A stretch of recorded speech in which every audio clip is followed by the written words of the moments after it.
Почитувани гледачи, добро вечер. Вечерва гостин во студиото е Александар Николовски. Емисијата е снимена денеска пладне, па денеска ќе го емитуваме во редовниот термин. Затоа ви велам, иако е денски, да не ве збуни. Добро вечер, добре дојдовте. Благодарам на поканата, задоволство е. Ве поканив затоа што изминатиот период, нема да зборам ни за година-две наназад, туку од нова година навака, ако ги набројам само аферите, ќе фатат не половина, ама скоро цела страница што се случуваат политички во Македонија.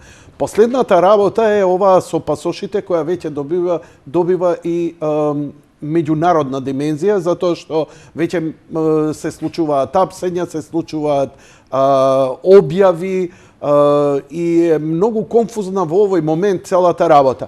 Кога ги објавивте вие како ВМРО ДПМН, кога ги објавивте вашите сознанија за издавање пасоши на лица со криминални досие и лица од криминалното подземје, после ден-два веднаш излегува и со контра дека вие сте ја растуриле една акција која е организирано ја следеле и така натаму и така натаму. Како што гледам, се уште не е никој уапсен од кај вас, па можам да си заклучам дека работите не држа. Но да почнеме од почеток, барем за аферава. Од каде почна, од кај се сознанијата? Па е малце да бидам ироничен, па ќе одговорим. А што очекувавте да излезат и ја кажат да, ние сме во соработка со најголемите наркобосови во Европа, им зеаме помеѓу зависно кој кај на скалата во тие наркомафиите помеѓу 50 и 500.000 евра по пасош и така и вадиме пасошите. Така, затоа што ако ја кажеа вистината, требаше тоа да го кажат, дека еден пасош коштал помеѓу 50 и 500.000 евра, зависно кој кај се наоѓа на хиерархијата по тие наркомафии кај што се издавани пасошите. Така што или требаше... Јас само ќе кажам, мене ми е криво што не дознав, ќе го шитнев мојот идентитет и пасоши, ајде да се следам за пола милион. Овие на кои што им се украдени идентитетите, денар немаат видено. Така што има два одговори. Еден одговор е да ја кажат вистината и да се само уапсат, што уште долго во Македонија нема да го видиме, за жал, или вториот е да лажат и нормално излегуваат и лажат. Иначе, мислам дека е интересно за гледачите да дознаат како изгледала техниката на фалцување на пасоши. Досега тоа не беше објаснето во јавност, па еве, мислам дека е интересно во вашата емисија прв пат да се слушне. Техниката оди на следен начин. Имате наркобос, еве, например, овој кој што се крстил Наум Фило, ево, пасошот. Мислам дека ќе офати камерата. Јас ќе помогнам па... Дај со средната камера. Да. Добро, окей. Иначе, кој што е шеф на едно од најголемите албански мафии за шверц со кокаин, на кланот така наречен Барути. И сега како оди? Имате шеф на наркомафија, кој што од прилика плюс минус има 35-6 години. Се договара со овие од власта, помеѓу 50 и 500, зависи какво нели го ценат, колку е битен во хиерархијата. Плаќа тоа што треба плати, пола пред да се заврши работата, пола од која се завршува работата.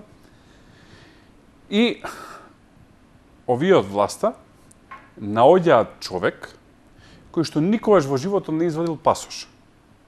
Да не им е чудно на гледачите, има такви. Не сите излегуваат надвор од државата, не сите одат на одмор, има луѓе што немаат пари да отидат на одмор.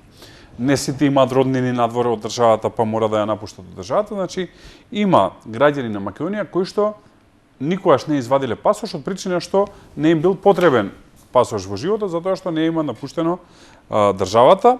Опција А или опција Б, наоѓаат македонец во случај во Албанија, односно наоѓаат македонец во соседството, кој што е македонец, има македонско државјанство, но не живее во Македонија, во случајов живее во Албанија и не му треба македонски пасош, затоа што има албански пасош во случајов и си патува со албански пасош, а има право и на македонски пасош, од причина што е македонски државјанин. И наоѓаат горе-долу на иста возраст, во случајов го наоѓаат Наум Фило, оди овој познат шеф на кланот Барути се слика во полициска станица во Македонија, во Драчево.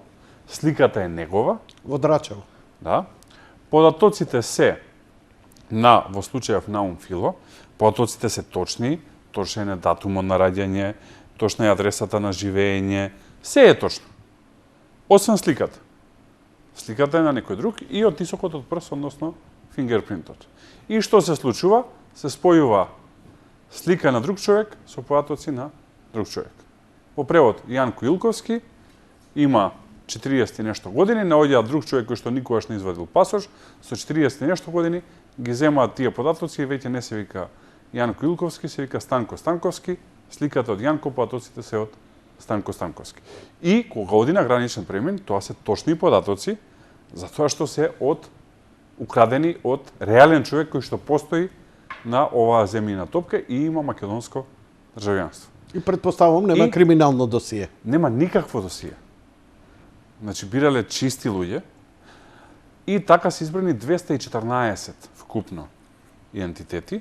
Се даваат овие пасоши и криминалците слободно патуваат не само низ Европа, туку и низ светот, затоа што се реални податоци со неточна слика, фотографија, и се од луѓе кои што, ама буквално никакво крими досие немаат. Во суштина, покрај фалсификат, ова е и кражба на идентитет. Да. Ова е нешто што досега не беше познато во јавноста, што сакав да го споделам во емисијата.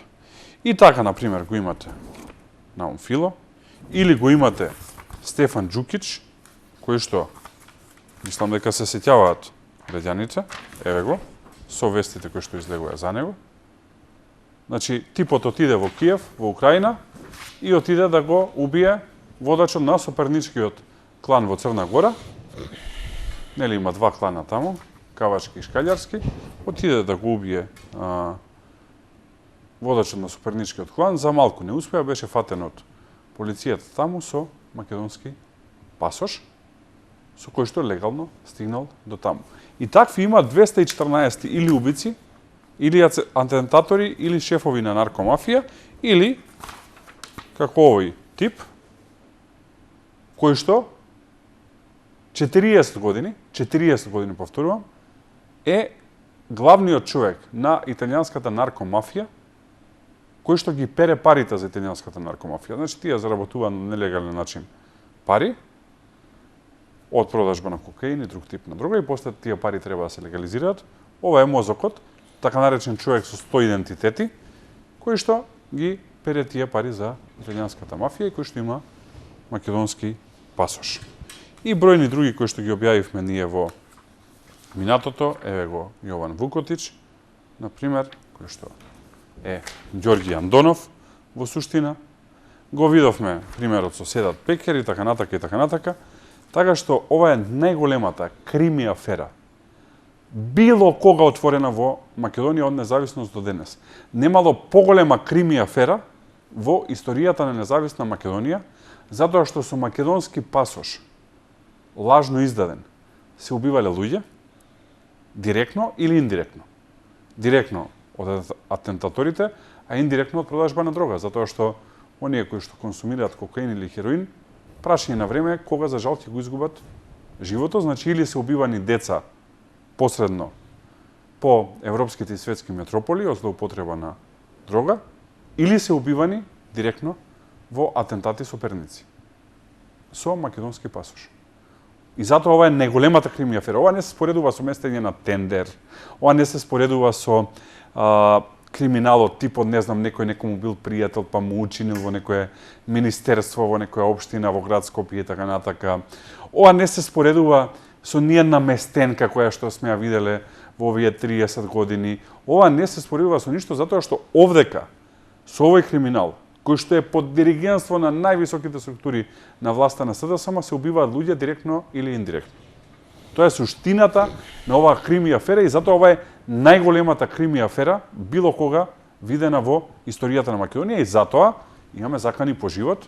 Најмногу има претседателот на партијата Христијан Мицкоски, кој што имаше храброст да отвори аферава, но имаме и уште 2-3 луѓе кои што излеговме во јавност да исто така презентираме податоци. Од кого има закани за... Од пријатели на овие се, не знам дали со правото име или со ова Дали се ископираното име. процесираат овие сериозно овие? Како да се процесираат, треба да се јавам кај тој кој што им го дал пасошот.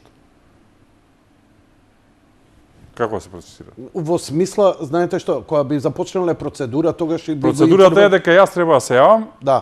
кај тој кој што му дал Да. пасошот. Да Ама му он речам, ќе добар ден, добри сте, да. Овие париве што ги земавте за пасошиве сладкиви се, да. Ај сега видете и ми се закануваат овие што им ги дадовте пасошите. Стам научна Знаете што? фантастика. Кога Ќе се ќе- процесира кога се смени власта, а тоа ќе е многу брзо. Не сте во право. Знаете зошто? Затоа што ако отидете, го пријавите и имате веќе процедура дека е пријавено такво нешто, ама чисто граѓански формално поднесено е, нека не се процесира. Еве викате дека нема, нека не се процесира. Ама такво нешто можете да го доставите Некој, до јас, меѓународни инстанции. Иначе како Знаам ќе ги- многу добро меѓународните инстанции, не е ова случајно. Јас пред Како тоа знаат меѓународните Знам не е многу ова добро, случај? затоа што Што значи овие- ова не е случајно? Па овие наркобосови и убици имаат патувано со македонски пасош во многу држави кои што се сериозни држави и се тоа е документирано. Иначе во однос на пријавањето ќе бидам краток, ја немам никакви надежни нити очекувања, дури не се смени власта. Чисто формално да имате Еве за за утре формално. ако треба Јас- судска процедура, да не биде како да не биде, види, не можеме да го процесираме затоа што немало Два кривична примери, пријава. два Немало примери. пријава за него. Два примери. Јас лично излегов пред изборите и кажав дека и јас и председателот на партијата сме следени од високи службеници на тајните служби во Македонија. 200, нема 200, се знае кои се. Точно индицирав и така натака. До денес се слушнале да има разврска? Нема, затоа што треба се уапсат сами себе. Второ, Ама ќе имате основа утре која ќе дојде Има ако доволно основа. сакате. Добро. второ, Ред. по завршувањето на скандалозниот референдум за промена на името, партијата поднесе до надлежното обвинителство 117 кривични пријави за местење на резултати. Јас лично излегов на пресконференција ги презентирав. 2018 година, септември, октомври месец. Сега сме 2021 година, април месец, се слушнале нешто да има сработено? Не. Ја не се сомневам дека нема. И ве разбирам вас. Јас борам од формално правен аспект. Знаете како Формално криминалеците правен го аспект, пуштат. ова не застарува. А ја да им ги давам сега доказиве да може да се покријат сами Добро. себе и трагата, Не, јас знам баш немам намера. процедурата, ама да не биде застарува. како не сте му ги прочитале Не, Miranda Rules. Не. You have right to remain silent. Не. И после не можеме да го Ова не процесираме застарува, криминал. овие работи не застаруваат. Кога дознавте за овие афери? По овие афери беа доставени, има два дела. Беа доставени од свиркачи до партијата, тоа е модерен израз whistleblower на англиски за луѓе кои што не трпат криминал во институциите во кои што работат и решаваат заради повисок јавен интерес да ги достават до јавноста и почитувајќи го законот за свиркачи не можам да го откријам ни нивниот идентитет нити терминот во кој што ги предале, а второто има работи кои што се јавни. Например, еден од овие кој што сега не знам како да го крстам, дали како што вистински се вика или како што има пасош. Вистински се вика Стефан Џукич, иначе има пасош на Ѓорѓи Каче, например овој. Его. Овој е уапсен во Србија, например, Кога? во 2019 година. И тогаш, помеѓу другото, го теретат за нелегален пасош. И човекот вика, не, мене пасошот ми е легален, пасошот е легално издаден, сите податоци се точни, има мојот отисок од прст, само е мојата слика, а податоците со друг човек. Иначе пасошот е легален, не е фалсификат и не е излажал, легално му е дадено Формално правно е од легално Министерството добија. за внатрешни работи на Македонија и за тоа е осуден на 15 месеци во Србија и ова го имаше во сите српски медиуми, така што ова не е нешто што било непознато. Не збориме за фалсификат на пасош изработени сега, негде на кога ова излегло во туку ова е справено во наша институција. Кога ова излегло во Србија, прашање е зошто Министерството за внатрешни работи не повело постапка да провери, како што нели сега тврдат, дека некоја си тетка во полициска станица во Драчево самата фалцала пасоши. Така, ако сама фалцала пасоши, некоја тетка или некој тетин, зашто, кога излегол типов со пасошов во Србија и кога го фатиле, не постапиле таму и да ги фатат. Ама изда не биле тетката или тетинот, туку биле чичкото и брат му и првиот соработник на највисоко ниво и земале помеѓу 50 и 500.000 евра и затоа не постапувале и сега дојдоа во ќош, излезе председателот на партијата во понеделник Христијан Мицкоски и направи брифинг со медиумите на кои што ги изложи овие податоци, овие брзо во вторник ги собраа ситните риби, прават иста шема како со рекет, а тоа ги собираат ситните риби за да не одговараат крупните. Во рекет ги собраа Боки, Бојан Јовановски, Катица Јанева и уште не знам таму кој беше, за да не одговараат тие што се на врвот е Зоран Заев, и овдека собираат ситни риби за да не одговараат тие што се на врвот се знае министерот за внатрешни работи и премиерот. Истата шема, крупните риби се спацат, а ситните да одговараат, ама риба нели молчи и не зборува, ама овдека да не несе риби да не почнат да зборуваат. Колку пасоши се издадени? 214. И сите се на криминалци? Апсолутно, на доктор на науки или на Нобеловец нема. Ова да ве прашам. Дали некој од вас контактираше со овие реални личности кои постојат чии идентитети Не, се? ова се криминалци, зашто рекам? Не, се извинувам. Податоците кои се вметнати мислите од нивни тие што се со украдени? реалните луѓе од кои се украдени. Јас прочитав во еден од медиумите дека еден од овие луѓе ќе тужи заради крадење на неговиот идентитет и ја ги поикувам сите да тужат, не само тој, затоа што им е украден идентитетот. Затоа што сега, на пример, било кој од овие луѓе, еве Наум Фило, доди да извади пасош, не може да извади пасош затоа што веќе му е издаден формално правно. Значи, ја се појави вистинскиот Наум Фило сега во било која полициска станица да се слика за пасош, не може, затоа што веќе му е издаден пасош кој што е важечки и кој што важи до 16 јули 2029 година. Ајде да се угацам само малце. Може да добие пасош ако го прогласи за неважечки и така натаму. Ама треба да го прогласи во службен весник и да го знае бројот, а он не го знае бројот, кој што никад немал пасош. Ќе има после конфликт со машината која ќе се слика, но и покрај тоа, еве и да добие пасош. Не знае он самиот во која земја дека можеби ќе биде уапсен, затоа што не знае дека по тој пасош кој направил каков криминал. И тоа е страшно, некој ако ти го украде идентитетот. Абе, луѓе отвараат Facebook профил да не го користат за да не им го злоупотреби некој друг, а камоли за вакви работи. Има уште еден парадокс. Имаше каква таква акција, нели, од Министерството за внатрешни работи. Овие 214 пасоши се уште не се прогласени за невалидни. Прво. И второ, се уште ниедна странска држава не е известена да стави блок на овие пасоши. Знаете зашто го прави тоа? Не го прави Министерството за внатрешни работи? Зошто? Затоа што пак ви велам, податоците се точни и сликите се погрешни. Значи, толку отишле во криминалот што сега не може да се врати работата назад. И затоа Седат Пекер, или во јавноста познат како Пола Талендар од Долина на волците, вака да им поедноставам на луѓето кој е типот. Да? Седат Пекер е ликот по кој што е направена Долина на волците, познатата серија во Турција. Толку голем Тој, да. бос. Тој престојува во Македонија, во хотел во Петровец, кога има огромен притисок меѓународен врз Министерството за внатрешни работи, го протеруваат во Косово, ама 4 дена откако е протеран, значи протеран, не сме физички да влезе во Македонија, влегува во Македонија на магичен начин, Худини, и се појавува во Драчево. Со холограм ли, со, не знам, ламбата на Аладин, не знам како, но се појавува во Драчево си се слика за пасош, на туѓо име се разбира, и го добива пасошот. И после тоа со тој пасош, како што самиот кажа вчера, оди во една афричка држава. И се сија таму, легално, со македонски пасош, затоа што македонски пасош, заради претходната влада на ВМРО ДПМН, во светот е на цена, треба да знаат граѓаните, затоа што од 2008 година македонските граѓани може да патуваат без визи во Европската Унија, а тоа значи во многу други држави, кои што ги следат процедурите и правилата на Европската Унија, и затоа е на цена. Македонскиот пасош во овој момент е на ниво на оној познат југословенски пасош, црвен пасош од убавите денови на Југославија, и затоа е толку атрактивен заради реформите кои што се направија, и во 2008 година Македонија ја доби таа привилегија од Европската Унија. Например, косовскиот пасош не е на тоа ниво, српскиот пасош не е на тоа ниво, и затоа на цена е македонскиот пасош. Што мислите, какви ќе бидат реперкусиите за Македонија по ова? Еве, вие како опозиција го обелоденивте. Едноставно работевте како news agency и така натаму.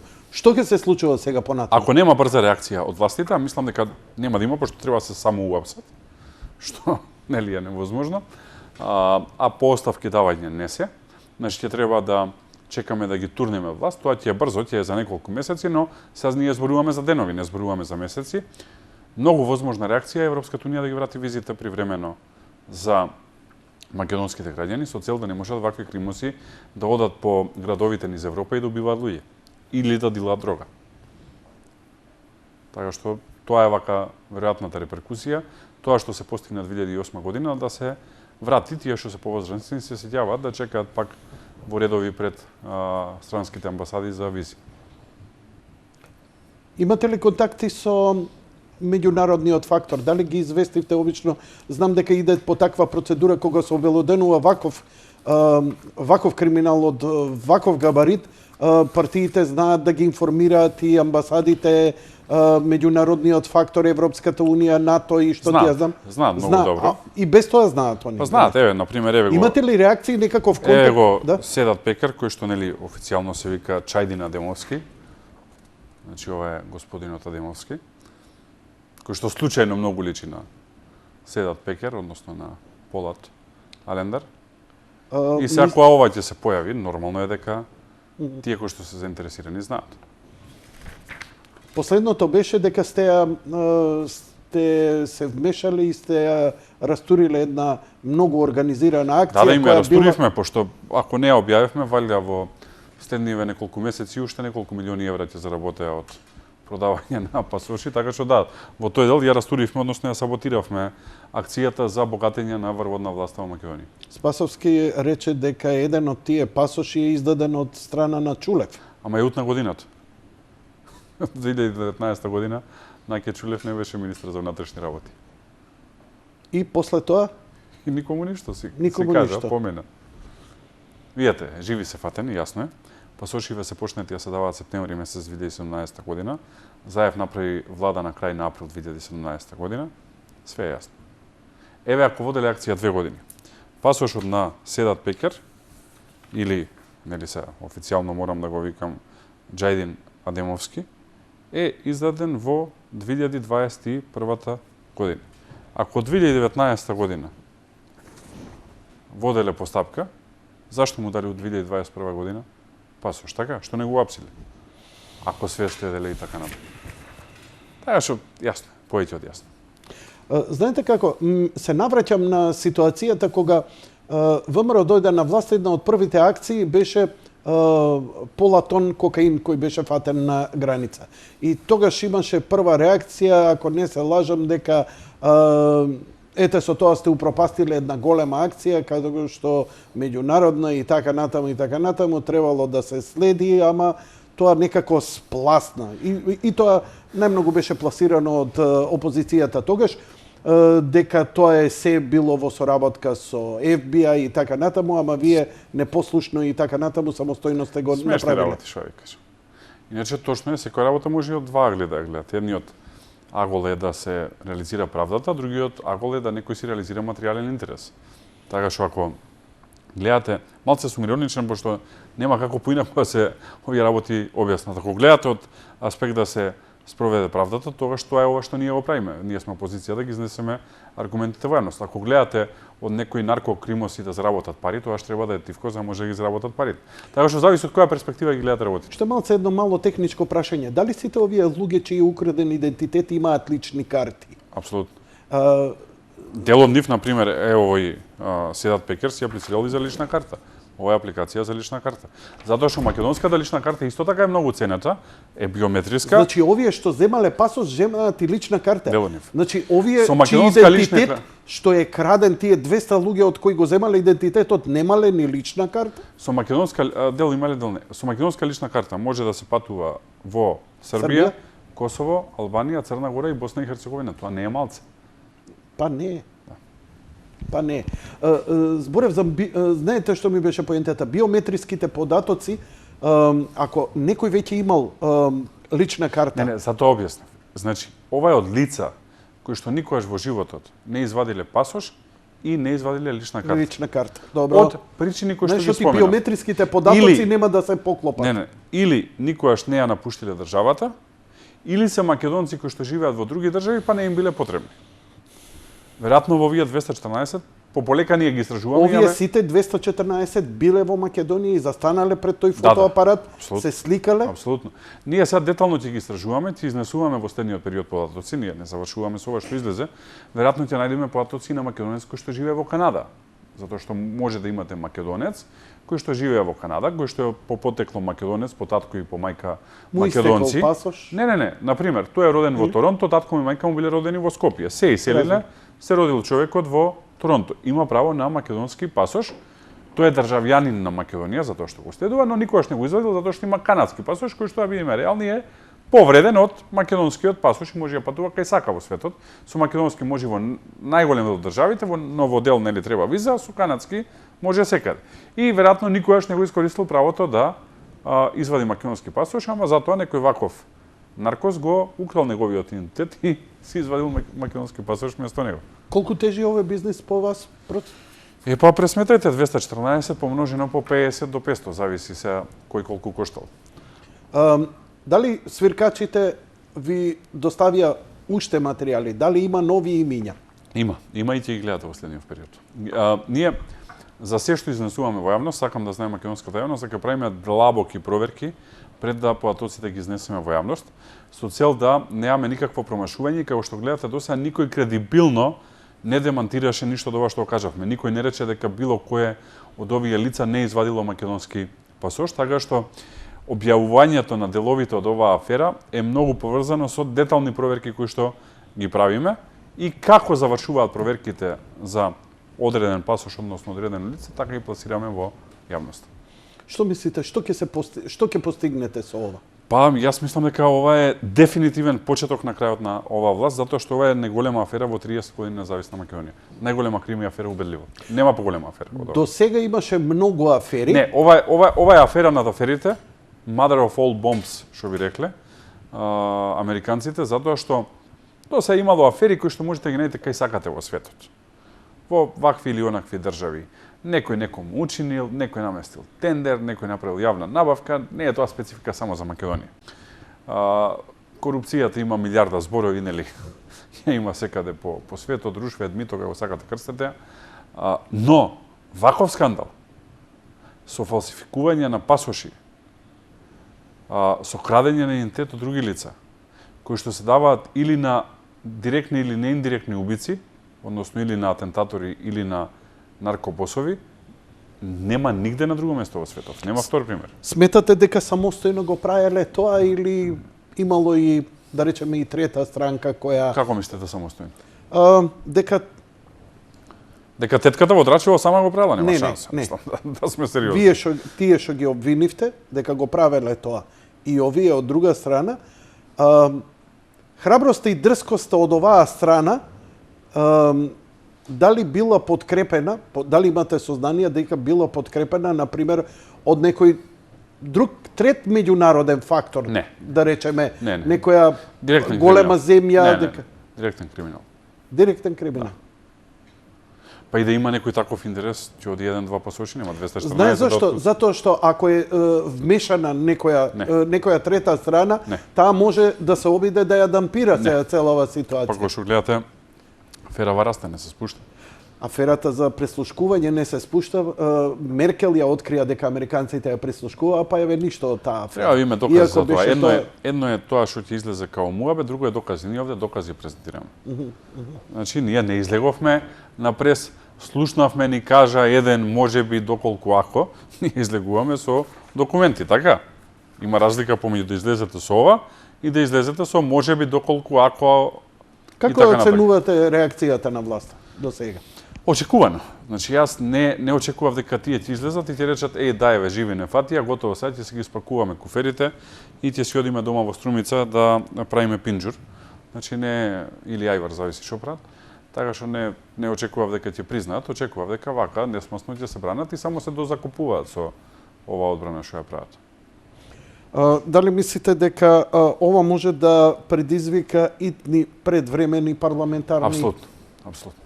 Ја не гледам како може оваа власт да продолжи. Немаат ни 1% кредибилитет веќе. Јас често сум зборувал и во вашата емисија и во други емисии. Нека каже Зоран Заев, еден премиер на развиена западноевропска држава, или председател, со кој што се сретнал во официјална посета, нагласувам, официјална посета за народов е, кој ќе отидете таму на аеродром да се нареди карда, да се отсвири химна на двете држави, на домаќинот и македонска химна, знамења, почести, платуни, се знае што е официјална посета.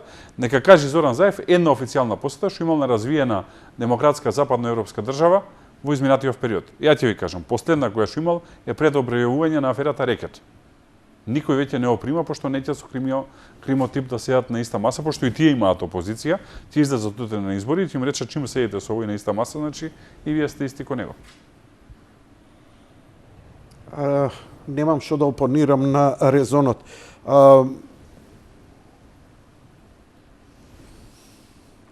Колку има ова од понеделникот обелоденето, еве 5 дена се, како сметате дека медиумите веќе ја третираат, не мислам оние проопозицијски, туку оние, да речеме, по-реални медиуми? Јас мислам дека има до сега 2 дела, ќе има трет. Првиот дел беше апсолутен шок. Сега, еве, и вие сте новинар, сте јавно лице, замислете од нигде никаде, одите на брифинг на најголемата партија во Македонија и се очекуваат да ви кажат економски мерки, криза и така натака. И од нигде никаде добивате пасош и прво добивате материја која што треба малце презнаење за да било која обработи. Значи не е материја која што е позната на поширока маса. Така што на почеток имаше еден шок, после тоа имаше делумен притисок, велам делумен затоа што не успеа секаде, делумен притисок од страна на власта оваа афера да не излегува во јавност. Како имаше притисок? И се знае како се прави притисок по медиуми, се го прави оваа власт континуирано, или стварно или со лошо.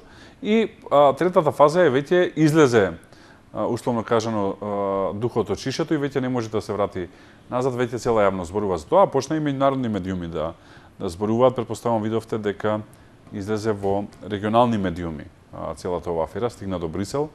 Реномирани бриселски медиуми објавија за ова, да не зборувам сите медиуми од регионот, така што веќе нема назад. Како што ги гледав ја информациите од надвор, они го цитираат министерот Спасовски дека уапсе лица кои издавале и така натаму и така натаму. И се добива впечаток дека он сепак не е инволвиран во сето тоа, така се пренесува.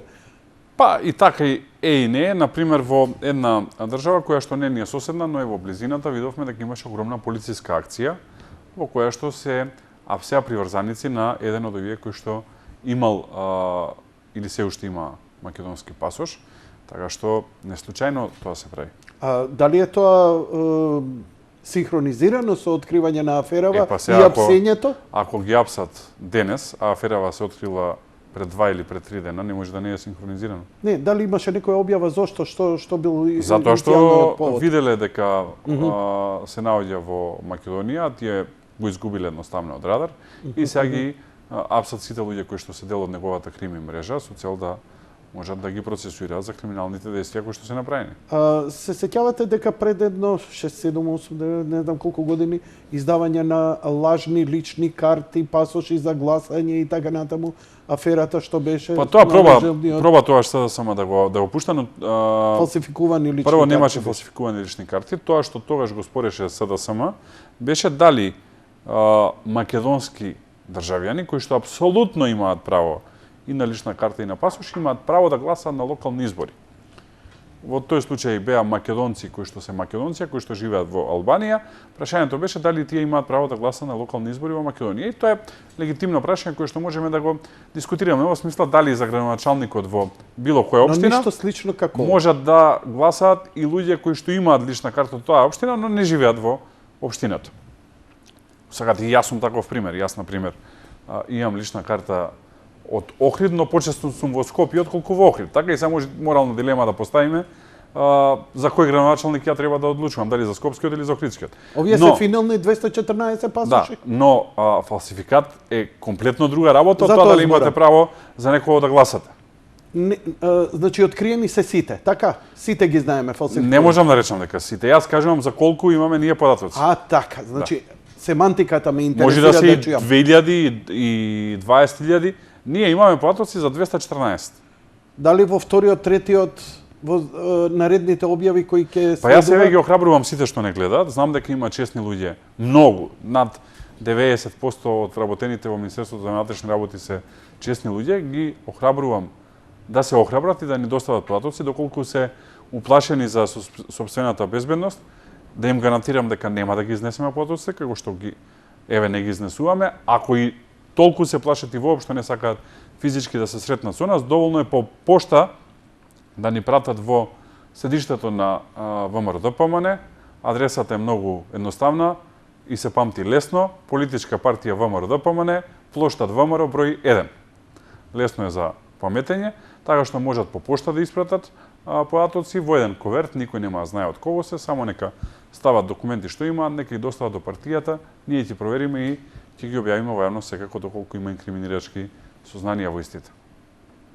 Океј, ќе направиме сега. Ние пакт со бандити и со мафија не правиме и ова е најдобар доказ за таа работа. Иначе да имавме ние дилови и пактови, ќе си ќутевме за оваа работа. Да, сега можев, ајде и за вториот дел, за еден куп афери се кои ќе изгледаат сега смешно наспроти се што имаме објавено до сега е, народски да се изразам, мала беба за оваа афера. А уште ќе има. А тоа што имаме до сега објавено се огромни афери. Така што може да замислите колку е скалата изместена во Македонија на криминал, кога огромни афери, за кои што паѓа влада во било која нормална држава, изгледаат, народски да се изразам, како мала беба за оваа афера. Ќе направиме кратка пауза, веднаш по тоа го продолжуваме разговорот.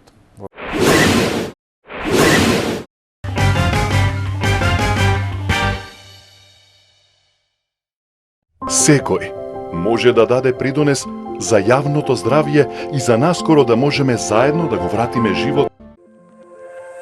Стоп Корона е мобилна апликација која со ваша дозвола им кажува на епидемиолозите доколку сте имале физичка близина со лице позитивно на COVID-19 во последните 2 недели.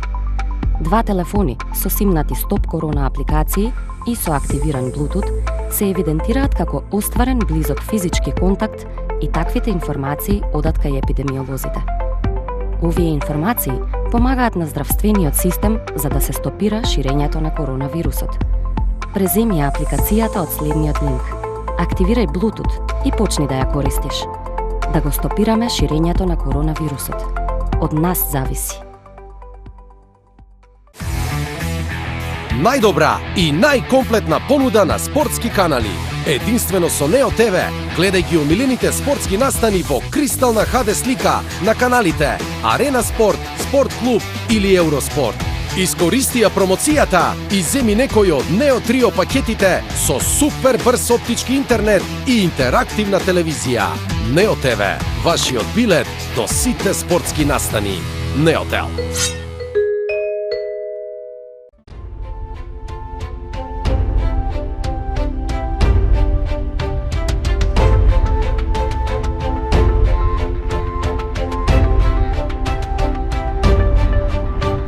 Визијата на Ѓорѓија Ѓорџ Атанасовски.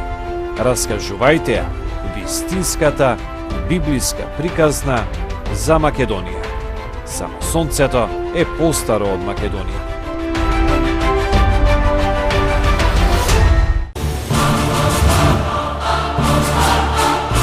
Големиот љубеник во еднината на Македонија. Донатор и голем хуманист. Големиот македонец.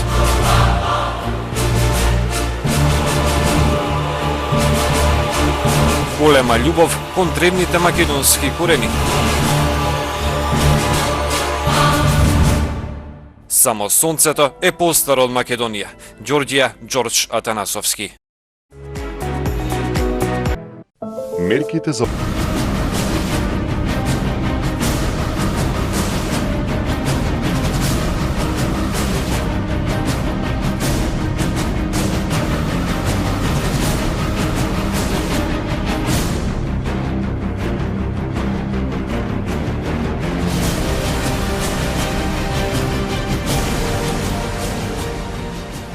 Македонска империја. Издание на Ѓорѓија Ѓорџ Атанасовски. Дознајте ја вистината за македонската нација. Прочитете повеќе на www.makedonskosonce.com. Телевизија Сонце. Единствена, македонска, национална телевизија. За заштита на македонските национални и стратешки интереси.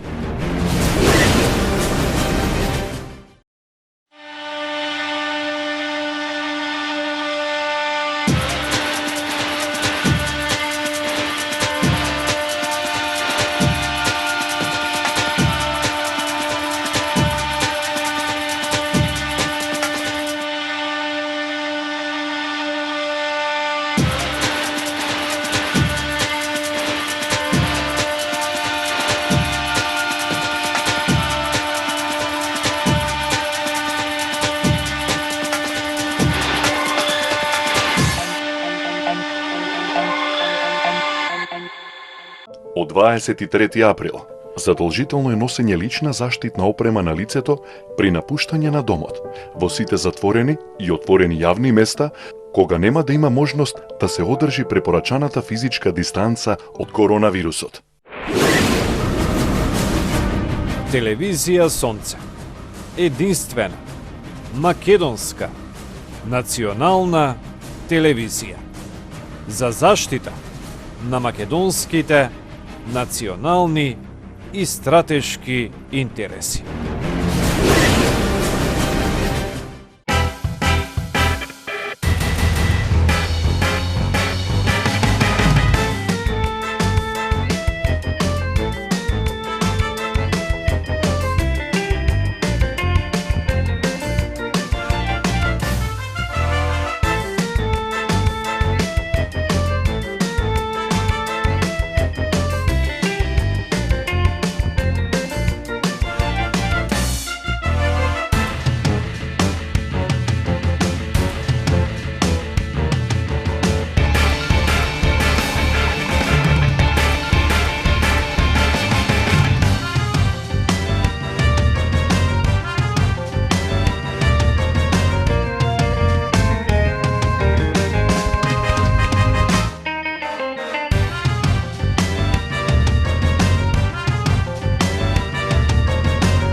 Продолжуваме со разговорот со господинот Николовски. Првиот дел го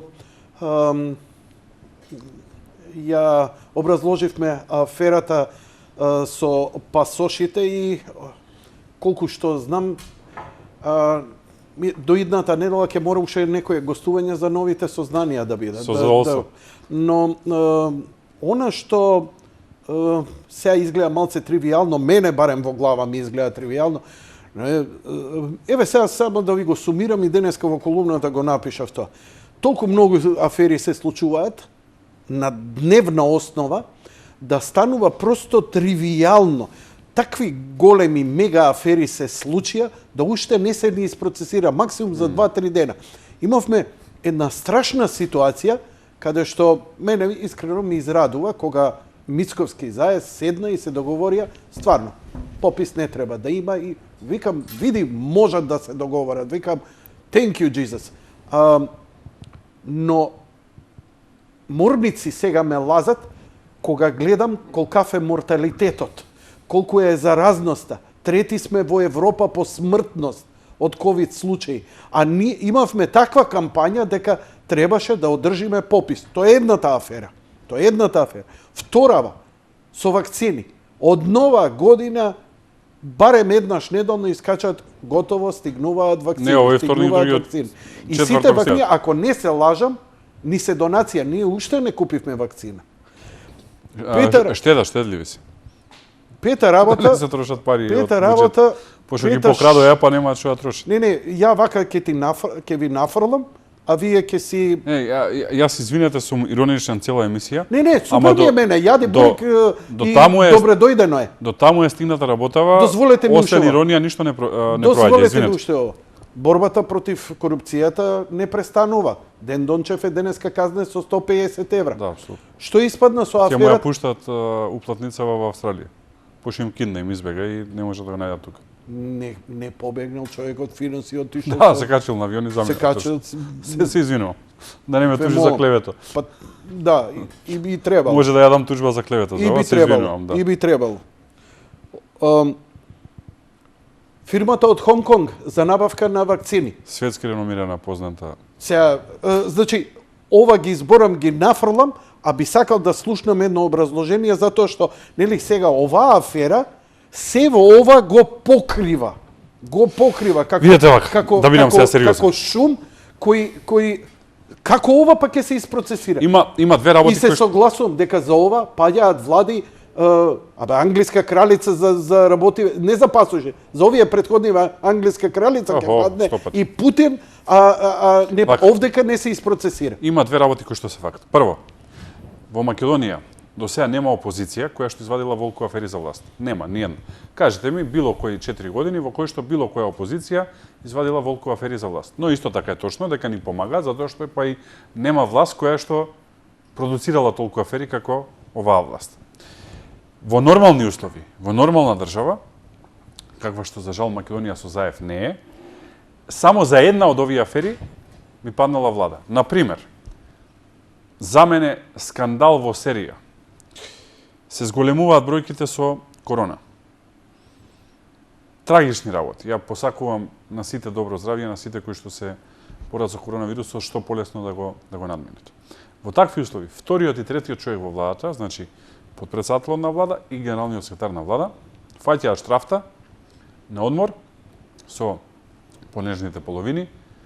Едниот во Мексико, на карта не можеш да го најдеш кај, другиот во Дубај, со плата од 60 до 65.000 динари, а само авионот е, например, 120.000 динари до таму по човек, камоли по 2 или по 4 да го Добро да го множиш. домаќини, штедливи луѓе, Апсолутно, лални. земале кредит. Да, едниот нели 100 тони тутун исто вака по кредитов. Сега, тоа го имаме, значи, во една недела. Втората недела, овие што останале тука, што треба да се борат против пандемијава, првиот и четвртиот човек во владата, значи, премиерот и министерот за здравство, во викенд, кога цела држава масовно оди во Србија, не подсети на 90-ти години бегалци кога имаше од држави од поранешна Југославија кога војна, не дај Боже, масовно во Србија се вакцинираат, пошто во Македонија нема вакцини, вие земаат моторите и се возат по планини. И кога човек мисли тоа е врвот, третиот викенд, во Прилеп, кај што има најмногу заболени, со хеликоптер се спуштаат, кога да се Бред Пит и Антонио Бандерас. Во нормални услови влада паѓа одма. Значи, кога ќе ги имате овие три работи во серија, готово, падната е владата. Овие мува не ги лази. И тоа значи дека они имаат изгубено чувство и дека единствен начин да паднат е на избори и ќе паднат на избори. Во однос на ова што го спомнавте со вакцините. Македонија нема вакцини од две причини. Првата причина е затоа што имаме неспособни битанги на власт, нема друг збор. И втората причина е затоа што се покрај неспособни и корумпирани. Договараат набавка на 200.000 вакцини од Кина. Тие вакцини чинат помеѓу 25 и 30 долари. Ако сакате побрза постапка и добиете, е 36 долари, значи најскапо што е платена Sinopharm вакцина, ама за да стигне, например, денес ја нарачувате следна недела да стигне, е 36 долари. Иначе, ако сакате во редовна процедура да стигне, е помеѓу 25 и 30 долари. Овие ги нарачува за 62,5 долари. И тие во Кина гледаат, и гледаат дека имаат супер корумпирани овдека, и затоа ја пресекуваат работата и затоа вакцини нема. Тие не им ги праќаат, нови не праќаат, затоа што на корумпирани неќат да праќаат вакцини, затоа што за вакцините, ако нешто успеа светските компании да се договорат, е тоа дека нема да има посредници, дека нема да има заработка, затоа што се работи за здравје на цел свет, за светска пандемија и дека ќе се оди во директни договори помеѓу производителите и влади со цел да нема заработка, неќам да речам корупција, да нема заработка. Сега Македонија единствена, најпаметна е, овие двајца овдека се најдоа најпаметни да прават заработка од таа работа и нормално кинезите ја пресекоја таа работа, затоа што нив не им е проблем 200.000 вакцини да дадат во Македонија, Ама утре за Бразил ти треба 20 милиони да дадат. И кога ќе помножите пута дупло, се многу пари, никогаш нема дозволат тоа да си го направат на собствениот имидж и рейтинг. И затоа Македонија нема вакцини. А како тогаш ја оценувате срдечната средба помеѓу Заев и кинескиот амбасадор тука после... Тоа се протоколи, што очекувате? Да оди со бейсбол палица да отепа таму? Тоа се протоколарни работи. Можеше едноставно да му... Добро, окей. Мислев дека во такви ситуации во меѓународно едноставно немаш средба во такво. Нели утре ќе те сликаат со криминалец па ќе ти го вадат? Не, ама друго е, видете, тој е амбасадор во оваа држава. Него му е работа да се среќава со представниците на власта. Значи, тој не е функционер на државата, тој е амбасадор на таа држава. Овдека тие одат протоколарно ќе стикаат, од кај знаете што збориле внатре. Стикањето е 30 секунди. Така што не е тоа репрезентативно. Се пушти една афера дека собственици на таа фирма од Хонг Конг е некој човек кој работел во владата. Не, собственици на таа фирма од Хонг Конг, Стабри International, Стабри. Да, иначе Стабри доаѓа од... Арно Акме не ја крстија. Ќе ви кажам како доаѓа. Значи, Стабри се вика претходно Стар Бридж или на македонски Звезден мост. Стар Бридж почнува да функционира во 2002 година. Прекинува да функционира во 2007 година. Случајно. Значи, почнува да функционира кога СДС доаѓа на власт 2002 година и престанува да функционира кога СДС веќе не е на власт 2007 година. Или до 2006 година беше СДС на власт. Случајно, не знам. Може. Може би не. Се реактивира фирмата, од Стар Бридж станува Стабри. Нели? Првите 3 букви од Стар и првите 3 се ребрендира. Да. Значи се спојува Стар Бридж во Стабри и се формира во 2017 година во месец септември, а Зоран Заев на крај на април формираше влада. Пак може да случајно, не знам. Така што тоа е историјатот на фирмава, иначе најмногу што има работено, има продавано како се вика ова јужноамеричко овошје, банани, портокали и така натака, тоа им е главна дејност.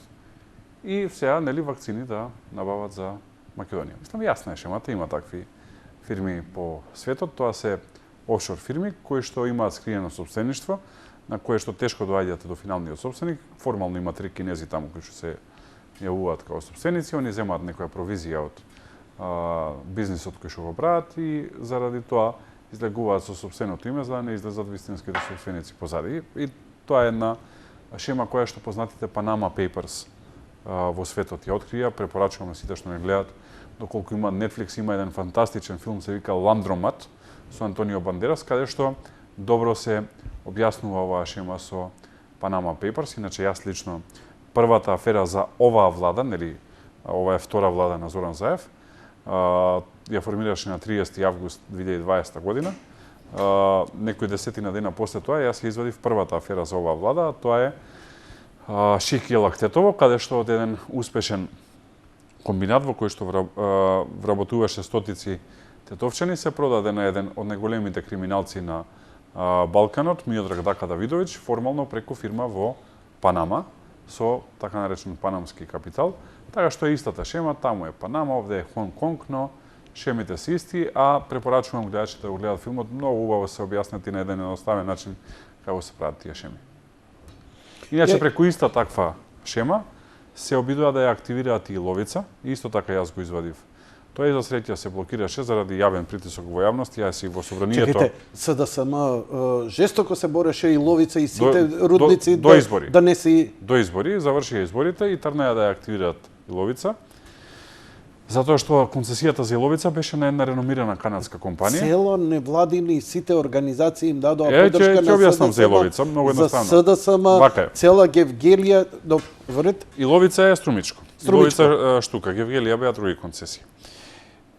Со Иловица се дава концесија како што се дава, ја мислам дека е грешка, но се дала концесија.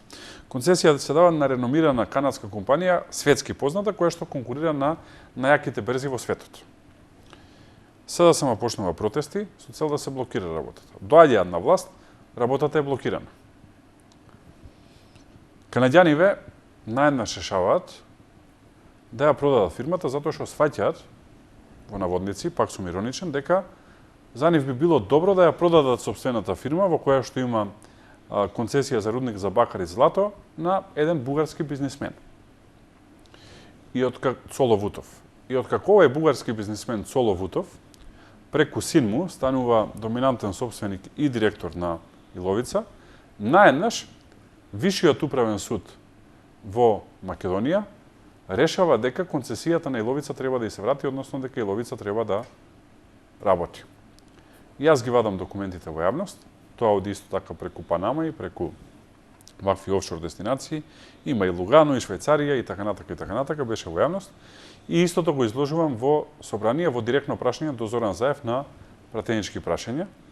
И практично ги стави во ќош да мора да реагираат и да не се одобри таа концесија, иако мора да ги повикам гледачите, особено оние од источниот регион и од четвртата изборна единица, каде што јас сум носител, ама и Зоран Заев беше носител од СДСМ, да имаат очи отворени, јас ќе имам, затоа што во секој момент Зоран Заев може да ја смени одлуката и да им даде концесија и да се уништи таму целокупната природа, затоа што има ветено на бугарите многу работи, од кои што една од работите е овој голем рудник.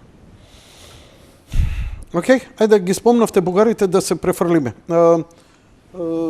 Вашиот сопартиец Јанушев беше овдека скоро гостин.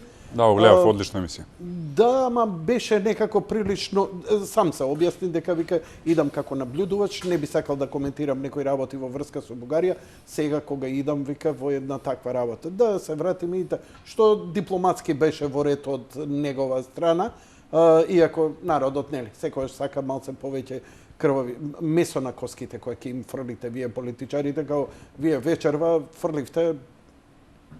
Има материјал сега, како има материјал, да, разбирам. Но каква е сега ситуацијата, како ги анализирате работите? Дали дојдоа до некои придвижувања, бидејќи еден мој гостин најави дека американците ќе се вмешаат овдека, се вие оградете се од мене, дека ќе помогнат во целава работа да овој притисок од Бугарија се намали. Дали резултатите од изборите тоа го укажуваат? Дали вам сега нешто ви говори дека Македонија ќе биде тој притисок од Бугарија и они што го бараат, едноставно ќе се сменат работите и тој... Ајде одговорам со контрапрашање. Дали вие да сте сега бугарски политичар, без разлика од која партија, со Зоран Заев во Македонија би се помериле за 1 милиметар од најтврдите позиции кои што ги имате? Во услови кога е отворен комплетно. Се повикувам на 7-миот амандман да не одговорам на прашањето. Јасно. Се додека Зоран Заев Бугарија нема да се помери, затоа што ваков на лото да играе немаше да добијат. Еден ваков анационален тип, кој што нема никакво чувство за државата која што ја води, нити имало, нити ќе има. Не очекувам ја померување од било кој бугарски политичар, без разлика од која партија, затоа што луѓето си го гледаат прво националниот интерес и кој ќе го видите од нивна перспектива и кој ќе влезете во нивни кондури, го прават најдоброто за сопствената држава и треба им се честита, без разлика што тоа нас не ни одговара. Како тоа е најдоброто да ги тераат македонците да се прогласат дека се Тие имаат свој национален интерес. Ма ја не го разбирам тој интерес. Дали го разбирате? Јас го разбирам. Како го разбирате? Дали се слагаме друга работа? Јас не се слагам и мислам дека е глупост тоа што го прават и дека е на ранг на фашизам, еве да бидам директен и брутален. Но дали го разбирам? Го разбирам затоа што тие мислат така, како држава, како општество, дека тоа е најдобро за нив. Не мисли една партија, сите партии мислат. Зошто мислат дека е добро за нив? Веруваат во бајки и во приказни, но веруваат. Што тоа ќе им донесе? Ништо, друга ми е поентата. Добро. Тие сте говориле дека тоа е добро за нив. Сега, ако тие сте говориле дека тоа е добро за нив, а на другата страна, наместо да им лупне на маса премиерот и да им рече за ова нема разговор, тој им вика дајте ќе се договориме, зашто тие се повлечат? Ма ние сме во ситуација... Така што померување со Бугарија во корист на македонските национални интереси, ти има само кога ВМРО не ќе предводи владата. Иначе нема да има. Целата игранка е да влеземе во Евро, да добиеме датум за преговори. Единствена работа што нас сега не датум за преговори ние ја го разбирам. Јас зборував и многу. Ако сакате, еве сега ќе ви кажам од аспект зошто јас го разбирам Зоран Заев. Значи, ги разбирам сите овие работи, држи апсолутно, нема тука безпоговорно ова што го кажувате вие за него. Во ред. Но од друга страна, Не ме интересира овдека, гледам, ја барем така имам печаток, не ме интересира, правите што сакате власта. Ја имам агенда да го реши со Грција, сака да го реши со Бугарија. Гледа дека бугарите не попуштаат, овој попушта максимално, што и да е, окей, само дозволете ни да добиеме датум за преговори. И сега од негова гледна точка тоа е доблесна цел. Па ти одговорам директно. И целта ги оправдува. Теоретски Бугарија да не постои, да речеме ја нема на земјописнава карта, преговори Македонија со Зоран Заев за Европска унија нема да почне. Јас ова го зборував долго во изминатиот период, многумина ми опонираа, многумина и не веруваја дека И јас сум еден од тие. основната причина зошто Македонија нема датум за почеток на преговори не е Бугарија, туку е Зоран Заев. И дека ако не беше Бугарија, ќе беше некоја друга Бугарија. Затоа што гледаат каква катастрофа е. Значи, што е поентата на преговори со Европска унија? Поента на преговори со Европска унија е еден ден да станете член на Европска унија, така? Така. Се може да замислите на некој холанџанец или швед, се извинувам што ги земам за пример, како им изгледа кога ќе видат дека во Македонија седат пекер Пола Талендер, си отишол во Драчево во полициска станица, се сликал и си добил пасош на туѓ идентитет. Ја мислам не можат да го склопат вака, 5 пати веројатно го враќаат напред-назад, да видат како изгледа, пошто не можат во сопствениот вредносен систем да го вклопат, и сега треба тој кој што е шеф на таа операција, Зоран Заев, да седне на иста маса со нив и да одлучува за буџетот од кој што зависи иднината на децата на овие холандјани или швеѓани. Не го примаат, како ви кажам, да се преврти светов. И нив сега само Бугарија им прави услуга, затоа што Бугарија е таа која што е лоша. Да имаше силни реформи во Македонија, да имаше јак економски напредок и силна битка со корупција, Бугарија немаше да стави вето. Ќе ја притисне останатите европски држави да не става вето. Затоа што треба да знаат граѓаните. Во Европската унија не е проширувањето единствена одлука која што се носи со консензус, односно на која што било која држава може да стави вето. Постојат десетици одлуки кои што се носат со консензус, односно на кои што може било која држава да стави вето. Има многу одлуки кои што се носат во корист на Бугарија или од кои што Бугарија има интерес. Доколку останатите држави во Европската унија имаја реален интерес Македонија да почне преговори, а после тоа и да стане членка на Европската унија со Зоран Заев, ќе ја притисне Бугарија, ќе им рече ако вие ставите вето за Македонија, ние ќе ставиме вето за буџетот на пример и нема да имате пари дома, и Бугарија немаше да стави вето. Ама не и прават притисок на Бугарија, затоа што мислат дека Македонија со Зоран Заев не треба да почне преговори со Европската унија, затоа што ваква каква што е, не ја сакаат во сопственото друштво. И затоа ние прво треба да ја средиме и да ја реформираме државава, и после тоа само ќе дојде членство во Европска унија. Мене ми се фокусира дека све почну и завршува тука некаде околу Меркел, а Меркел дојде овде, се сретна и со Зоран Заев, не повика да гласаме. Не, се почнува и завршува со нормалните жители на Европската унија, кои што не сакаат крими типови во свое друштво. Што викаат од ЕПП? Исто, не сакаат крими типови во сопственото друштво. Сега да ве прашам нешто малку за ЕПП. Ја затоа толку знаете, малце да се доискажете, добро. Ќе зборувам за себе, обично не е убаво човек да зборува за себе, ама има поента ова што ќе го кажам. Моето профилирање во јавност во години кои што сум во политика, главно било во меѓународната политика. Сум стигнал да бидам потпредседател на парламентарното собрание на Совет на Европа, највисока позиција која што било кој македонски пратеник ја имал. Последниве години, ако забележувате, јас многу малце зборувам за меѓународна политика, многу зборувам за криминал и корупција. Тоа е на вака оцртување. И сега, ако човек се праша зошто тоа го правам, ќе ви го давам одговорот. Затоа што тоа е рак раната на оваа држава. Тоа е проблемот на оваа држава и ние мора да го решиме. Значи, меѓународна политика е продавање на добар производ. Не може вие да имате лошо сако, а да го продадете. Мора сакото да е добро, за да го продадете. Меѓународна политика е продавање на добар производ. Ако ние не го произведеме производот дома добро, не можеме надвор да го продадеме. Ние сега како држава произведуваме криминален лош производ и јас затоа се борам со тие криминалци кои што го произведуваат тој производ. Прво се борев со криминалците во партијата и фала Богу ги чистивме. Сега се борам со сесарна поддршка од председателот на партијата Христијан Мицкоски и од целото раководство се бораме и се бориме со криминалците во државава. Ја имам сосема поинакво мислење дека вие се борите со последиците. Бидејќи не е криминалот и корупцијата она што го прави. Они се последица на една единствена работа. Извинете, малку арогантно што ви се наметнувам, сепак сте подпредседател, но немојте да го сватите на најголемата опозицијска партија во Македонија, но немојте да го сватите ова дека сега нешто не е ни важно како ќе го сватите конечно, па да ви кажам.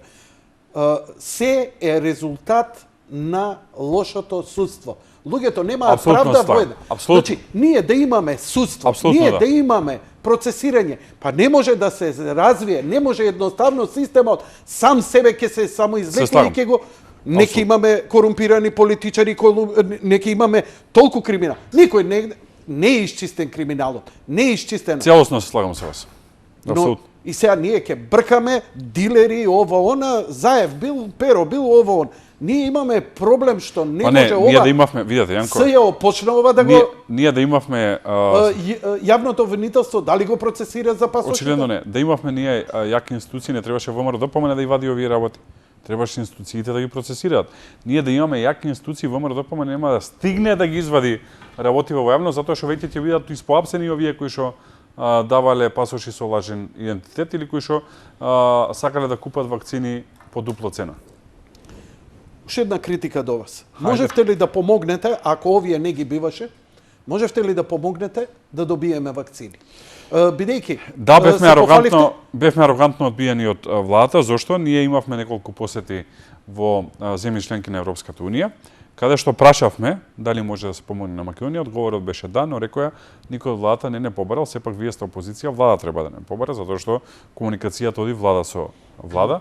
Пренесовме, немаше никаков резултат. Затоа што лани ние донесовме опрема. Да. Значи, кога почна пандемијата, некаде во месеците март, април и мај, успеавме од Словенија и од Унгарија да донесеме сериозна бројка на медицинска опрема, која што во тој момент беше многу значајна.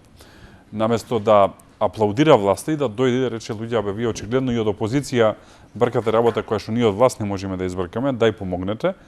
Тие глеdaa да не навредат на секој начин, ги навредија и државите кои што помогнеа. Нели Заев кажуваше дека немало владење на правото во Унгарија и во Полска, да ве потсетам, во Македонија има, во Унгарија и во Полска нема владење на правото. И ги навредија овие држави, значи ем помагаат, ем владата ги навредува и сега рекоја, добро, окей, можеме да помогнеме за вакцини, нек сеат овие од влада. Не можевте ништо лично вие да го направите тоа како донација? Си ги вратат овие од граница. Ем шуто, ем боде. Ем не ги бива, ем помош не бараат. Тоа е тоа. Мислам дека требаше да го донесете ги до граница, па да видиме дали ќе го вратат. Не оди така едноставно. Значи, со вакцините, пак ви повторувам, компаниите испорачуваат исклучиво на влади. За да нема идејата со вакцинацијата... А влада треба да донира на влада. Идејата на вакцинацијата, односно на вакцините, е да не се прави профит. Затоа што, нели, кога почна короната, главниот муавет беше дека светските компании ќе прават профит. Нели, тоа беше една од големите теории на заговор зашто се случува короната. Одлука беше на меѓународните компании кои што произведуваат вакцини, дека ќе произведуваат вакцини по почетна цена, односно по набавна цена, оноку колку што ниве ги кошта да произведат, толку да ги продаваат. И за тоа да се случи, ги продаваат влада на влада. Јавноста не знае дека до крај на јануари во Македонија вакцини воопшто не може да се увезат. По македонското законодавство, до крај на јануар оваа година... Па ве обвинија вие дека го обструирате тој закон. Како го обструираме, ние први ги мотивиравме да го сменат законот. Врз основа на што тогаш ве обвинија дека на глупости, како што не обвинуваат, нели, дека им ја саботираме акција во која што пари земат. Значи, да го објаснам ова за вакцините.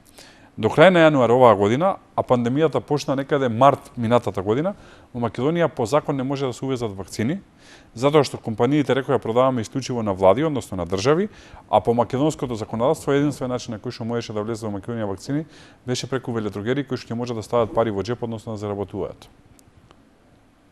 И на наш притисок го сменија законот во собрание, но веќе беше доцна од причина што на едно место пробаја мито да земат и не им успеа, а на другите места веќе беа распродадени вакцините затоа што паметните држави си направија нарачки лани пролет и лани есен за да им стигаат оваа пролет. И последно прашање од мене. Вест која од човечки аспект ме вознемири, луѓето кои се наоѓаат во затвор, кои криминалци, кои заради X разни причини, треба да имаат хуман третман. Разбрав дека притворените патриоти кои влегува во собранието, меѓу кои таму и во Штипскиот затвор и Митко Чавков, сите се заразени со корона. Што правите вие како партија, бидејќи имаше сега и протести, тоа па и ми го... Правевме протести пред Штипскиот затвор, да посакам добро здравје. За жал имаме хунта на власт и ова прашање, како и бројни прашања кои што ги споменавме претходно, решението е ВМРО-ДПМН да формира владата. Се додека Заев е премиер и СДСМ ја води владата, тие се одмаздуваат на тие луѓе. На тие луѓе може да им се помогне да ја доживеат собствената правда и сатисфакција само кога ќе има ослободени институции. Ослободени институции ќе има со новата влада на ВМРО-ДПМН. Ги пометат ли тие луѓе сега таму? Помислам дека е неблагодарно да се зборува, кога помагате тоа не се кажува и не се фалите. Скромно можам да кажам да, детали навистина не сакам да изнесам затоа што тоа го правиме со чисто срце, а не за да се фалиме во јавност. Дали фронтот опозицијски се окрупнува? Да. Има бројни мали политички партии кои што се приклучуваат на ВМРО-ДПМН, се уште не објавуваме затоа што тоа обично се прави пред избори, кога ќе дојдат изборите ќе го објавиме тоа. Мицковски овдека кога беше пред неколку месеци со малку повеќе горчина говореше кој на моето прашање за Апасиев и за Левица. Каква е вашата комуникација? Па не гледам некоја промена, ако е вистински намерата да се сруши Зоран Заев, тоа што треба да се напаѓа Зоран Заев и СДСМ, а не да се напаѓа ВМРО-ДПМН. Ако било која политичка партија која што е во опозиција има искрени намери, има начин како тоа да се направи. Сметате дека ќе треба да се менува изборниот закон за една територијална единица? Јас мислам дека е лоша идеја. Тоа би било поврзано со парламентарни избори. Со парламентарните, да. На Македонија треба... Само така и можете да ја смените владата. На Македонија треба стабилност. Не смееме да забораваме дека Македонија е мултиетничка држава во која што не живее само еден народ, живеат повеќе народи. И избори со една изборна единица значат поголема политичка нестабилност. Видите во Бугарија влегоја сега 6-7 партии со пропорционален модел и една изборна единица. На прва на луѓето им изгледа окей, велат да ќе влезат помали партии, ќе се разбијат овие големиве, но заборава дека во Македонија покрај македонци има значаен број на албанци и останати и македонскиот парламент и сега не е хомоген. Затоа што македонците си гледаат македонските партии, ама има и албански политички партии и гледате ако една партија сака да блокира, веќе блокира. Така што дури и со ваков полупропорционален изборен модел, условно кажано, ние имаме пропорционален изборен модел, но имаме 6 изборни единици, пак е парламентот нестабилен, а камоли во една таква ситуација.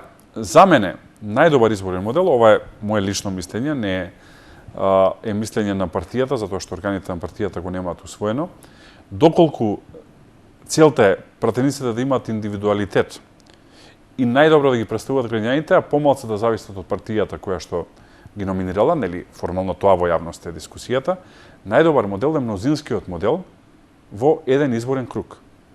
Односно, 120 пратеници, 120 изборни единици, секој да се излезе машки, да се знае кој е пратеник од Центар, кој е пратеник од Карпош, кој е од Аеродром, кој е од Охрид, кој е од Гевгелија, да се излезе, да се каже, јас сум Александар Николовски, се кандидирам таму и таму, од другата политичка партија е Јанко Илковски, еден на еден да си одберат граѓаните.